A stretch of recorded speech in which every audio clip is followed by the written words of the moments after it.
ఈ ప్రజా దర్బార్ కార్యక్రమం నెల్లూరు నగర నియోజకవర్గంలో ప్రతి డివిజన్లో కూడా జరుగుతుంది. అందులో భాగంగా ఈరోజు నెల్లూరు నగరంలోని 50వ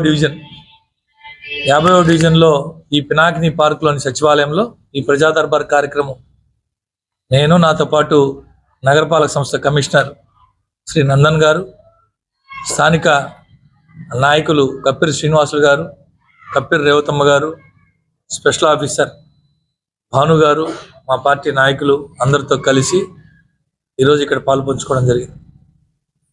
గతంలో ఇదే డివిజన్లో 15 రోజుల ముందు ఒకసారి ప్రజా దర్బార్ కార్యక్రమాన్ని ఏర్పాటు చేశారు. ఆ కార్యక్రమంలో 263 అర్జీలు వచ్చాయి. ప్రధానంగా వచ్చిన 263 అర్జీల్లో ఎక్కువ శాతం పెన్షన్లు, house sites, ration card issues, కొన్ని స్థానికంగా ఉన్నటువంటి సమస్యలు.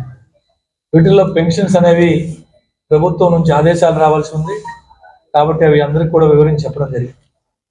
హౌస్ సైట్స్కి సంబంధించి ఏదైతే టిట్కో గృహాలు అప్లై చేసుకున్నారో వారందరి అర్జీలు పరిశీలించి ఎలిజిబిలిటీ ఉంటే వారికి టిట్కో గృహాలు కూడా అందజేయడం జరుగుతాం.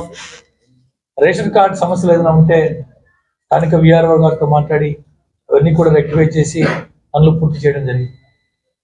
కాబట్టి ఈ సందర్భంగా ప్రజలందరూ కూడా ఈ ప్రజా దర్బార్ కార్యక్రమాన్ని సద్వినియోగం చేసుకోండి.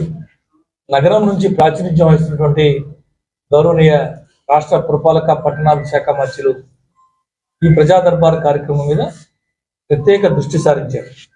నెల్లూరు నగర నియోజకవర్గాన్ని 4 జోన్ల కింద విభజించి ఒక్కొక్క జోన్కి ఒక్కొక్క స్పెషల్ ఆఫీసర్ నియమించి ప్రజా దర్బార్లో వచ్చే ప్రతి అర్జీ పరిష్కరించబడిందా, పరిష్కరించబడితే సరే, పరిష్కరించబడకపోతే ఏ కారణం చేత పరిష్కరించలేదు, ఎప్పటి లోపల అవుతుంది, కంప్లీట్గా సార్ ఎప్పుడు నెల్లూరుకు వచ్చినా దీని మీద ప్రత్యేక సమయం కేటాయించి ప్రత్యేక దృష్టి సారించున్నాం.